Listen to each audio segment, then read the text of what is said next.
Oh, I hope everybody's doing good. We need the rain, so that's good stuff. Normally I stay and answer your questions until you're exhausted of your questions and everything, but today, you know, I do have to run, so I'm going to go through the highlights of this, and then most all the, you know, well, everything we have here is about highways. I guess the first thing, and this is a tremendous story, but we have a young lady with us today. Her name's Tina Bragg, and let me tell you a story that happened to me some years back. But I was in Iron Gate, Virginia, and there was a vehicle. Well, first of all, there was a lady. It was drizzling rain like it is today, or maybe raining pretty hard. And there was a lady in a dress running down the road, just soaking wet, screaming, going completely crazy. And it had to be something tragic. And so as we got closer to her, you could see the skid marks where her vehicle had gone down over the hill. And the vehicle was down over the hill probably 75 yards. There was a fellow with me, Bob Cochran. And we jumped out of our vehicle, and the vehicle was on fire. And down over the hill we went. And when we got to the vehicle, it was right near being consumed with fire. And we were trying like crazy to get the doors open on the vehicle, and we couldn't get them open. We couldn't see anybody inside, but we knew there had to be kids or somebody inside. And finally, we just couldn't get the doors open, and all of a sudden the whole car was ablaze, and we backed away, and then naturally what happens is a mini explosion. And so we make our way back up the hill, and the lady that's running going crazy saying, my favorite car, my favorite car. And it was nothing but a car. But today we have something that has happened that is far more than just a car. You know, I've oftentimes thought, you know, I came close that day to blowing myself to smithereens, and Bob Cochran as well, over a car. You know, but today we have a lady in our midst. Her name's Tina Bragg. She's worked with the Highway Department for 7 years. She's also a volunteer fireman. And she's going down the road, and here's the same kind of situation that's happening. You know, you've got a car on fire. She jumps out, runs to the rescue of the car. I think there's a lady and her child in the car. I want to make sure it is, yes, it's a lady and her child in the car seat. The lady was trying to get the child out of the car seat. Tina was able to get them both to safe ground, and then the car exploded. You know, not only is she a great worker for us, and not only is she a hero in many, many ways, but she truly has something that a lot of people just don't have this day and time, and that's grit. Something that drove her to try to do something for her fellow man, and she did it. She did it.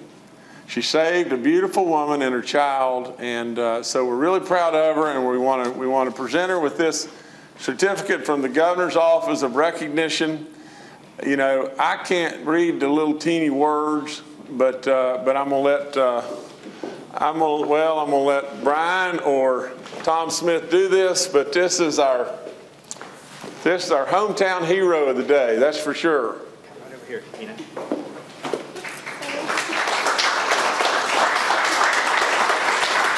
This says, from the Office of the Chief Executive, greetings. Be it known that Tina Bragg, West Virginia Division of Transportation Supervisor of the I-68 Coopers Rock Maintenance for Monongahela and Preston Counties, has been awarded the Certificate of Recognition for going above and beyond the call of duty when she stopped to help save a mother and child on Interstate 68 before their car exploded into flames.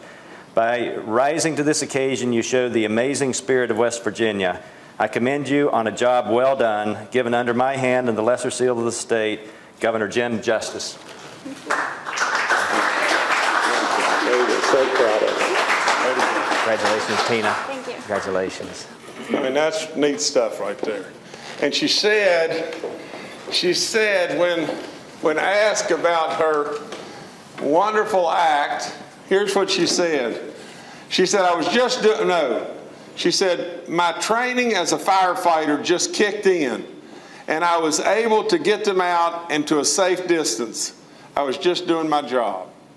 It's unbelievable. It's great stuff. So give her a big round of applause again. Way to go, Tina. Great job, girl. Okay, I've got two more things. One is, we're announcing today a program called DriveForwardWV.com.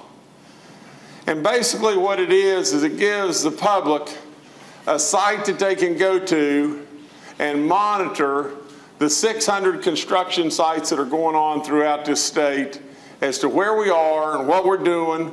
It gives them a link to go to and to actually see all the different things, plus the fact that within the link, it will show them that we are constantly looking for more and more people, because that was one of the promises that we made, was to have more and more jobs. We need more and more people. We need people that families, more than anything, which would tickle me to death, is we need families that had to break up to go find a good job. I said it with the vice president the other day. I was on this panel, and here's what I said. I said, if you want a good job and you want to live in paradise, come to West Virginia. Because really and truly, we know how good this place is. And really now what we have is great jobs, great paying jobs. And so we're looking for good people, and we want our families to come back together. So now we have a link, and you'll be able to go to it and monitor everything that's going on in the Roads to Prosperity program, and which is, for good or for bad, it's the centerpiece of what I felt like we needed to do to jumpstart this state and get our state moving. And it's done that, and we're really proud of what's going on. Now the other thing is, and you can tell by the tone of my voice, I'm hurrying because I've got to go here. But we're also announcing a SWAT team, and however we came up with this name, I'll not know. I mean, but it's Safety with Action Today. Now, think about this. This came from all kinds of people calling and saying, yeah, I know you're working on the interstate, but what about my road? Or I know you're working on Shirley's road, but my road has got a really dangerous spot. Or I know you're working on Billy Joe's road, but the guardrail's washed away and there's a school bus driving on our road out here. Well, as much as we would like to be able to inspect every foot of every road, the best inspectors we have are you. That's the best inspectors. So there could be times when it's very obvious that we could easily miss things that are out there that need attention. So what we've done is now we have created our SWAT team. And what we're mandating our SWAT team to do is, and I want to get this exactly right, I want to read this to you. Okay. It says, I have formed a highways response team called SWAT, which stands for Safety with Action. Now, I've already told you that. Now this part is the part that I love the most, because this is what I demanded of our people that we do. This highway response team will be your go-to for reporting concerns. So you'll be able to pick up the phone and call somebody. Now here's what will happen. Within one business day, one day, your request will be acknowledged, and then the transportation officials will investigate the report and make a determination of what to do on that project within 1 week. So the bottom line is, we're not going to drag it around, go through the normal bureaucracy things. We're going to do this, and we're going to do it in a week. We're going to acknowledge you in a day, and we're going to do it in a week. Now that doesn't mean we're going to do every project and complete every project in a week. We're going to evaluate the projects and make a determination as to what we're going to do within a week. You know, like I've said many, many, many times, this roads thing can drive us to an economic level and prosperity beyond belief. Just think for just 1 second about what all it's doing right now. It's driving revenue in the state. It's creating all kinds of jobs upon jobs. The other thing is, what's it going to do for decades to come? For decades to come, we're going to have better roads. We're going to have more people come. Tourism is on the move like nobody's business. The outside world really perceives us differently right now. Our bonds are stable versus being derated.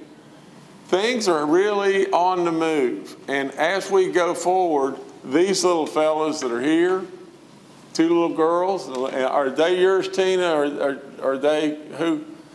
Well, whomever. We want you to stay.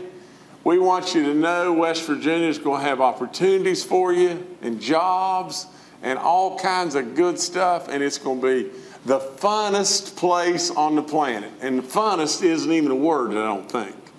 But I say it that way just to be comical with you. You know, there's no place better than West Virginia. There's no place like it.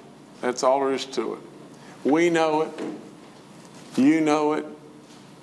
The outside world is beginning to realize it, and we want you here. We don't want you to go off somewhere else to go get a job or whatever. We want the best opportunities in the world for you right here. And that's our job.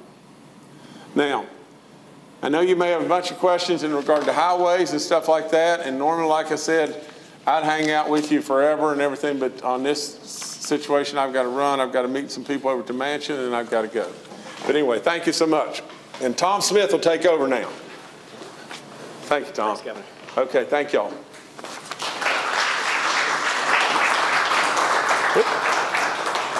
Governor, your glasses. Governor.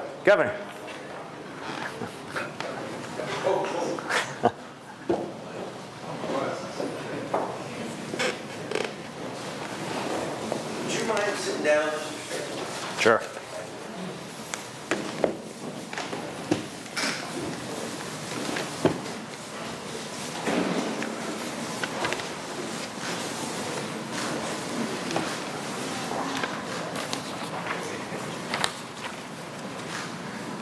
Well, I think what the governor wanted me to do is to go ahead and maybe give a high-level overview, a little beyond what he did, and then take your questions.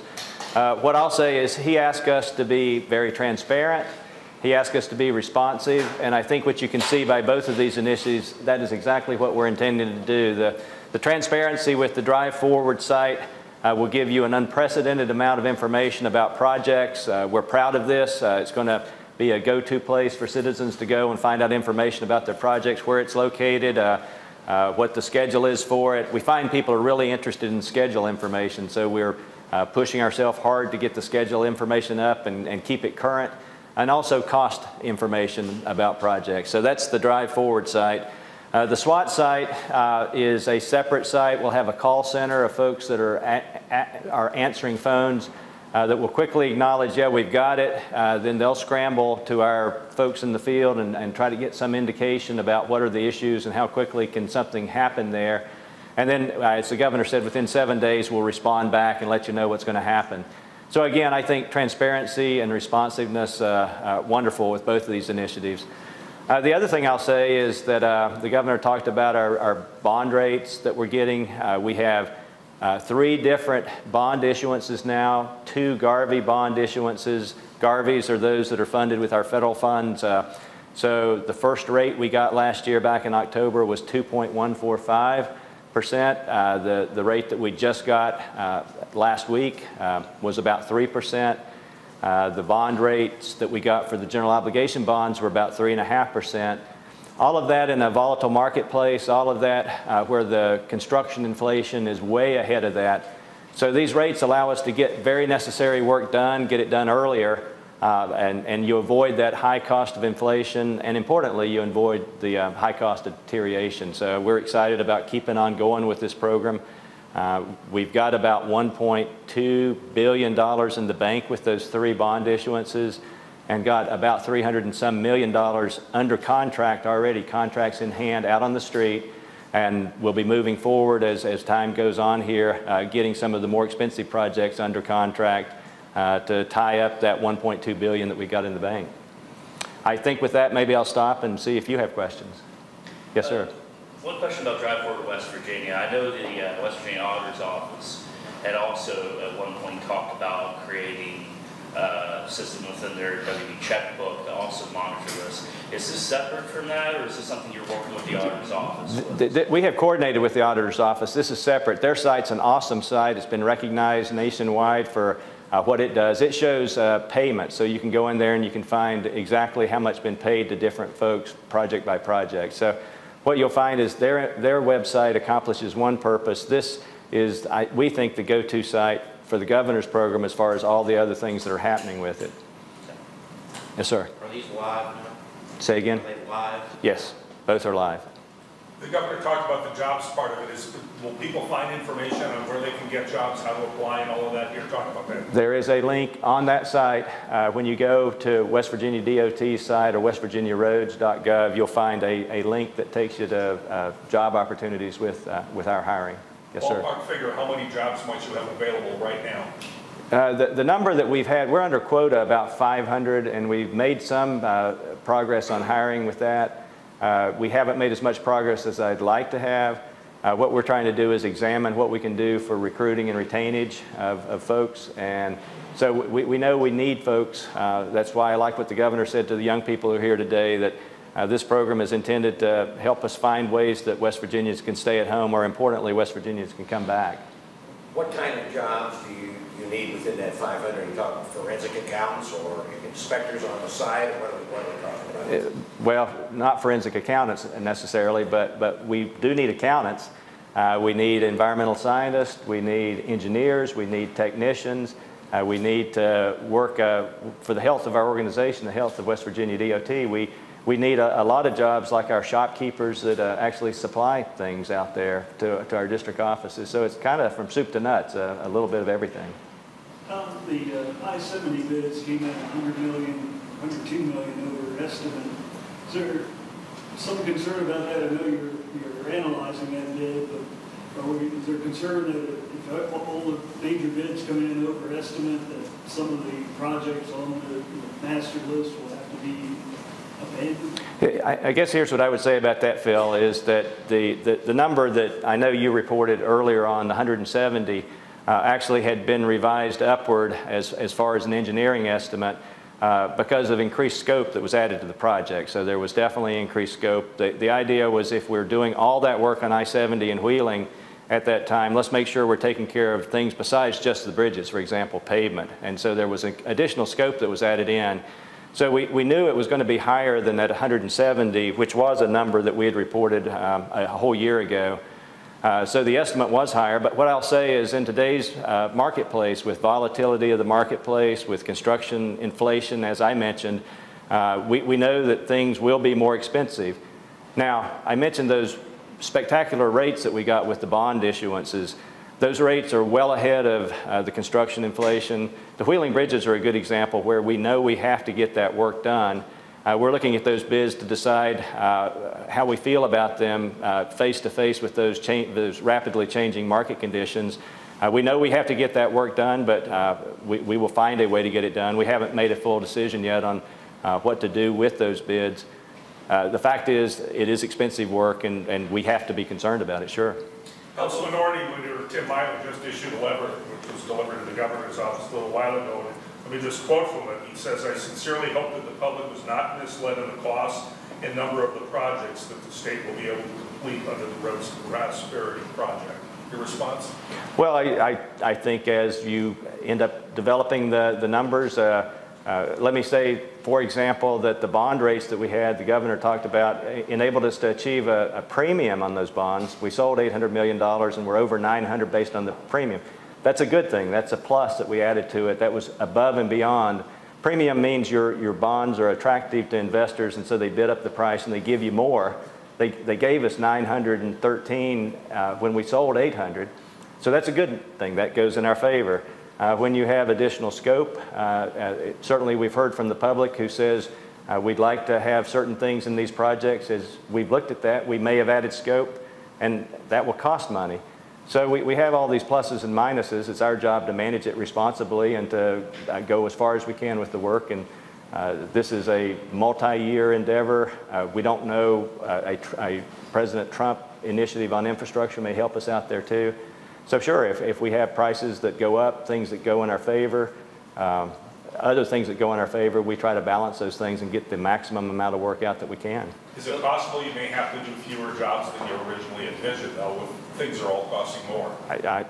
I'm not going to speculate on where we would go today. What I'm saying is if things cost more, we have to adjust the budget and react accordingly. Follow up to Phil's question, to still get a little bit more specific. I know you're still reviewing the I-70 project. But I know this is a problem some of the smaller municipalities are having in regards to asphalt. I know Parkersburg had to revise their original budget because that came in higher than what they expected. I think they're paying $105 per ton. I think on your website, unless I'm misinterpreting the data, it looks like it showed $494 per ton. How much is asphalt playing into that project in particular, but the projects moving forward? Asphalt prices have gone up. The Associated General Contractors and our partners with the Contractors Association of West Virginia in their newsletter remarked that I think the construction inflation last year was 8.8%, somewhere thereabouts. Those are concerning numbers when you have things escalating that far. But look, what do you do in your own home with your own budget if in fact you have inflation and things cost more, that a car costs more this year? Well, I'll even go further. I wish I had put a new roof on my house last year. It'll cost me more this year, and so I'll have to adjust my budget accordingly. Do you know what effect the steel tariff is having on these bid prices? We think that has impacted the price of steel. It will impact the price of steel. Secretary Smith, it appears that the legislation that created the Roads to Prosperity gives you all the power to charge utilities using your extensive right-of-way along 34,000 miles of highway. Any plans to do that, or are they on or off, or what's going on with that? Last year, we asked ourselves, what are the challenges to delivering projects? And three of the big challenges are getting environmental permits, acquiring the rights of way, and accommodating or adjusting utilities. Those are three things that are a problem year in, year out with highway projects. In all three of those cases, we tried to ask ourselves what would be some ways that we could help out. So last year we had identified, for utilities in particular, that's what your question was about, we'd identified a couple of ways that we thought we could help the utility companies. One way, and we recognized that they had not likely budgeted for some significant dollars that might be needed if you needed to move utilities because of a highway project. So one way that we thought about doing this was to advance dollars to them to actually get the work done with the idea that they pay us back over time. We're thinking that's still a good strategy. The second thing that we thought we were going to do, which is something that a number of states around the country have done, an innovative approach that we like, but it's been very hard to figure out how to do it here, and we're still trying to work on it. The idea was to, as we have a project, to acquire a little strip of land along the outside edge where we could actually allow utilities to have a soft landing. Now, the concept was that we'd acquire the land and then recoup the cost from the utility companies. Again, it was intended to be there to help them. Now, I know there's been some misinformation that has gotten out saying that this is the Highway Department trying to make money off of rights-of-way. That's not the case at all, period, not the case at all. What we're trying to do is help, but we're trying to work through the issues there to see if we can find a way to help utility companies. Ultimately, if we need them to move for a project, they have to move at their expense. We thought this was a good strategy that would help that, and yet it's proven difficult to actually get off the ground. So there aren't any plans to retroactively or annually tax the lines that are already in existence? No, this was intended as we go forward to try to work with utility companies in a way that helped them.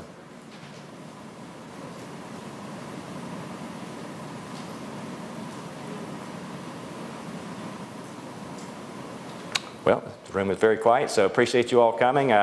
Anytime we can provide information about the Roads to Prosperity, please give us a call. And both these are both up? Yes, yes, sir. So the transportation, WV governor, or WV roads, that's for complaints or issues? This is if you have any issue that you'd like to bring to our attention. We'll respond and let you know we got the request from you from our call center. Then within 7 days, we'll get back to you and tell you what the plans are as far as responding. And as the governor said, in some cases, if we've got a project coming a month and a half from now, that may be an answer. If it's a thing where we're going to go out and fix a pothole next week, that's a good answer. So we don't know exactly what all the responses will be, but we're going to have unprecedented responsiveness with this program. So you use that toll-free number or that website, and if you're looking for a job, you go to the other right. website. And the other website, the Drive Forward, you'll be able to find information about the projects that we're doing with the Roads to Prosperity. Thank you.